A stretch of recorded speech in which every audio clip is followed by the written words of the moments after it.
es Johan Marín. Yo soy el varón de esta casa.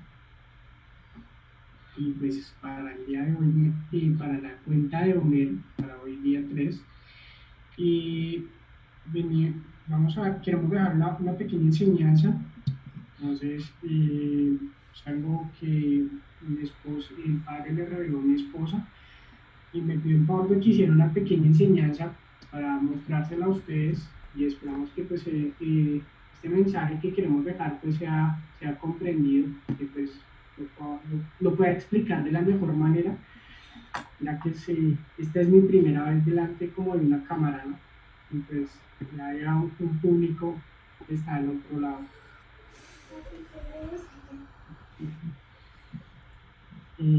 Bueno, entonces, en el nombre de nuestro Mesías, Yeshua HaMashiach, damos inicio.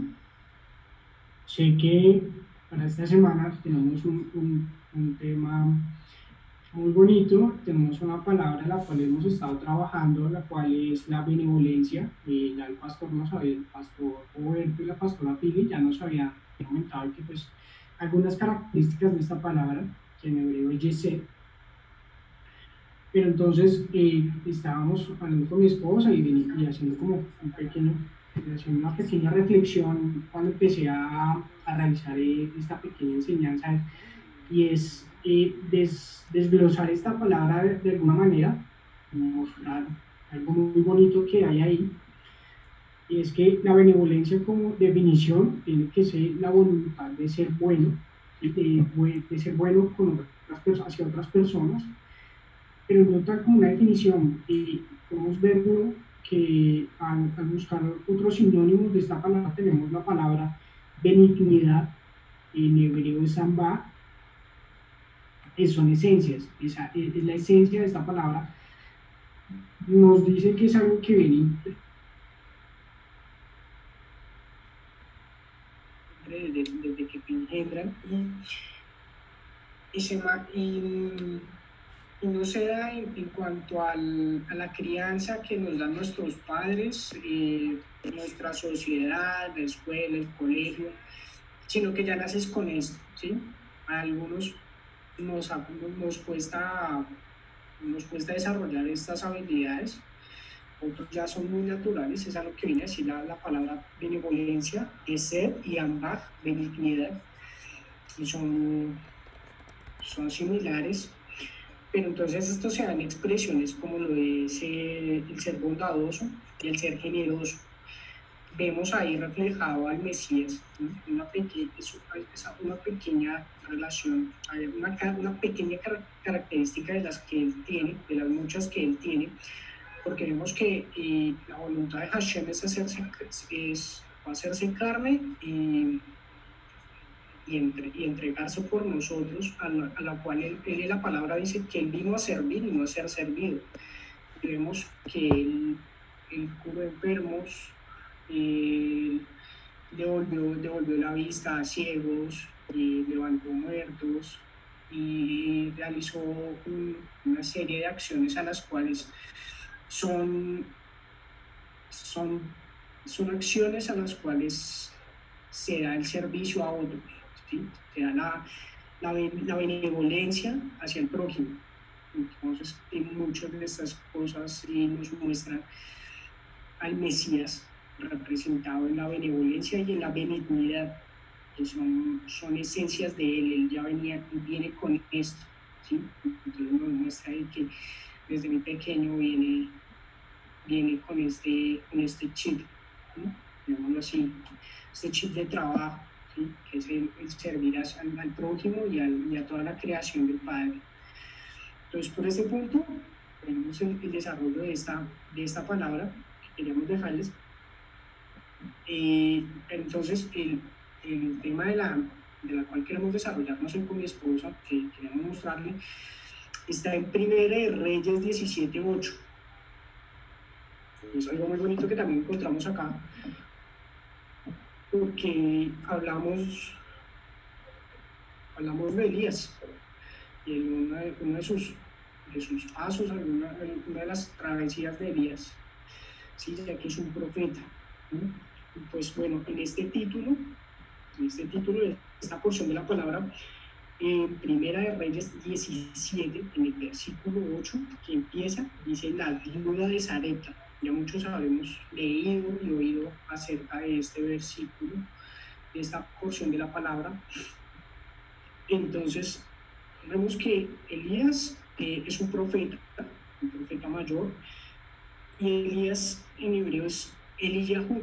Si buscamos el significado de Eliyahu, es Eli es mi Dios y Yahu el Señor. O sea, tenemos como definición de Elías el Señor mi Dios, ¿no? Un representante de él aquí en la tierra. Elías nació en Tisbe, en la ciudad de Galad, y empezamos con la viuda de Sarepta. Sarepta es una región en Sidón, y Sidón es una región costera, es una región a la cual se ve comercio, se ve multiculturalidad, si está bien dicha la palabra, donde vemos que hay mucha gente que viene de distintas partes, a las cuales viene a hacer, pues obviamente, intercambios de negocios, de mercancías, de dioses, de creencias. Entonces podemos definir, en lo personal yo definí como la ciudad de Sarepta como una ciudad pagana, una ciudad idólatra, una ciudad de dioses. Y tenemos a la viuda.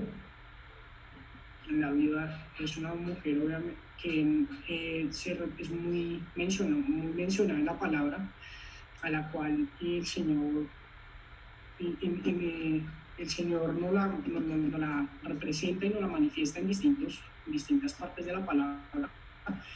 Podemos verlo en el Salmo 68:5, donde él dice que él es el padre de huérfanos y defensor de viudas. En el Salmo 146:9 dice que él cuida de los huérfanos y las viudas. En Proverbios 15:25 dice que nos invita a proteger las propiedades de las viudas. ¿Por qué tanta referencia y tantos cuidados con una viuda? Porque también en las cartas de Pablo se nos menciona que la congregación como tal debe también atender a estas viudas de entre la congregación, siempre y cuando pues cumplan con ciertas características a las cuales se mencionan allí,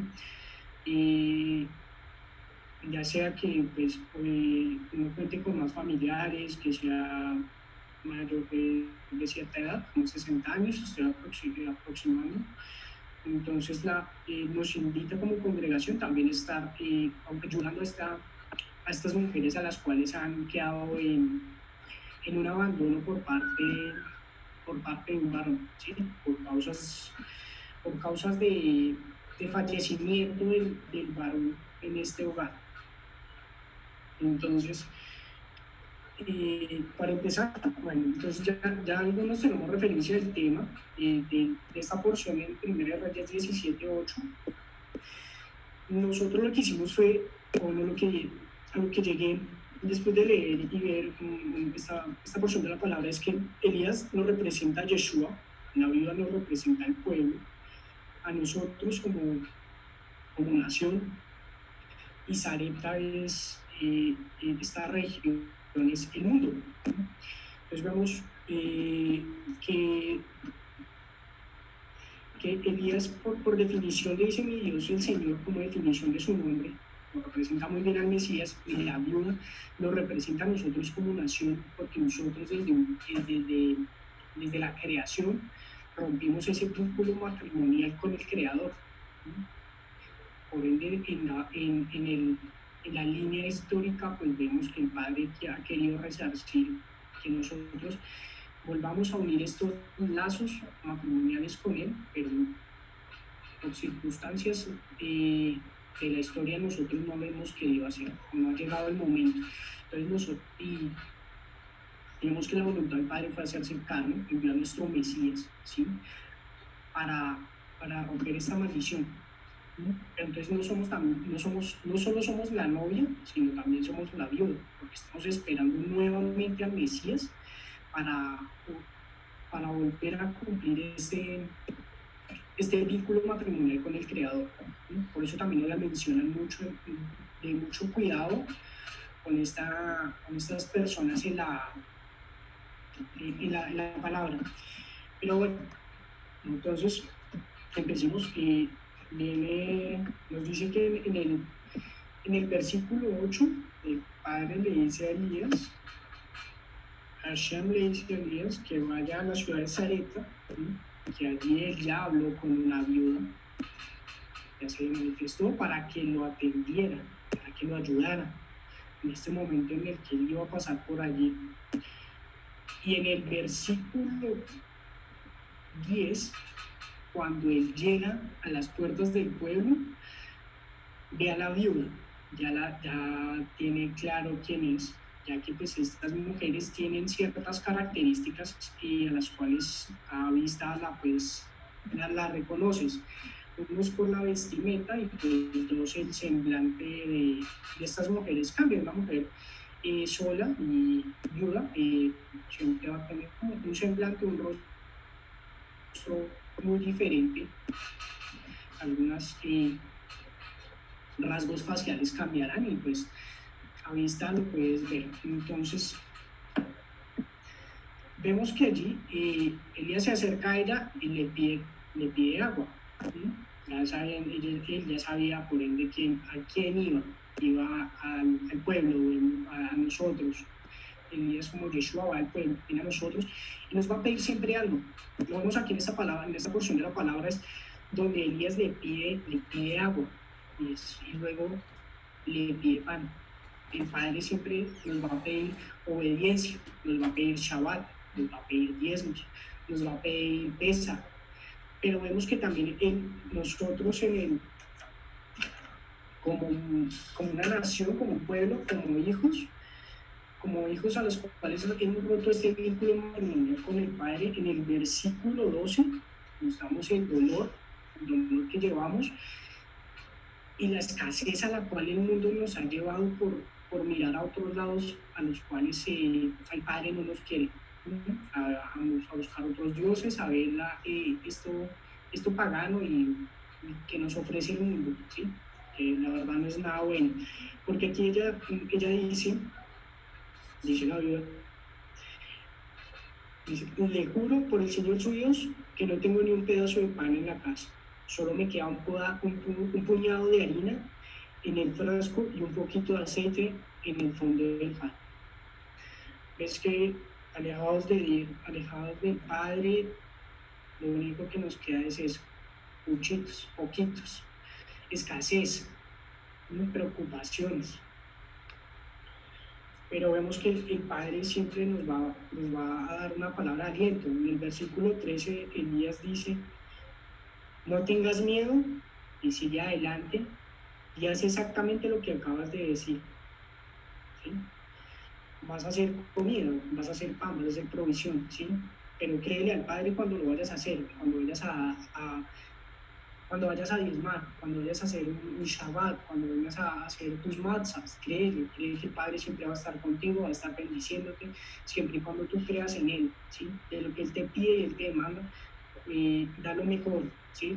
Lo poco, lo mucho que tengas, siempre dalo y vas a ver que en el versículo 14 dice el Padre, nos decía Yeshua, que Elías, como Elías lo representa a nuestro Mesías, dice en el versículo 14, pues el Señor, Dios de Israel, dice, siempre habrá harina y aceite de oliva en tus recipientes, hasta que el Señor mande la lluvia y vuelva a crecer los cultivos. Si ves, ahí hay una promesa, siempre y cuando tú creas en Él, siempre y tú creas y obedezcas en lo que el Padre te pide, vas a estar bendecido. Sí, nos va a costar, va a haber trabajo, a mí me cuesta. Los pastores son testigos de mi disciplina con los temas de la palabra y los módulos y las parashá. A veces nos justificamos mucho y no entregamos esto que el Padre nos quiere dar, pero es un trabajo en el cual Él nos lleva a que siempre lo hagamos, seamos constantes y Él ya en el ejercicio del hacer veremos también la bendición. Y lo ves ves la recompensa, la ves reflejada en el versículo 15, ves que dice que así que ella, la viuda, nosotros, hicimos lo que Elías, o Yeshua, dijo. Ella y su familia de Elías comieron durante muchos días. Siempre había suficiente harina y aceite de oliva en los recipientes, tal como el Señor lo había prometido a Elías. ¿Sí? Siempre el Padre dijo, ¿sí? Cree y confía, dame, ¿sí? Dame lo que yo te pido y no te faltará nada. Entonces, esta es la pequeña invitación que hacemos. Es una pequeña reflexión a que siempre va a ser duro el entregarnos a las demandas del Padre, a las demandas que nos pide la Torah. ¿Sí? No es fácil, pero hazlo. Sí, a veces no entendemos muchas de las cosas, pero la invitación es a que lo hagas, y lo hagas con amor, lo hagas con ganas y con mucha actitud. Entonces, esta es una pequeña reflexión que queremos dejar hoy para el día 3 de la cuenta de Omer.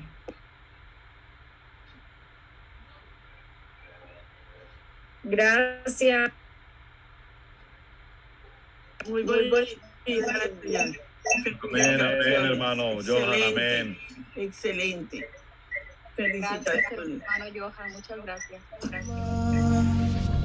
Israel, Adonai.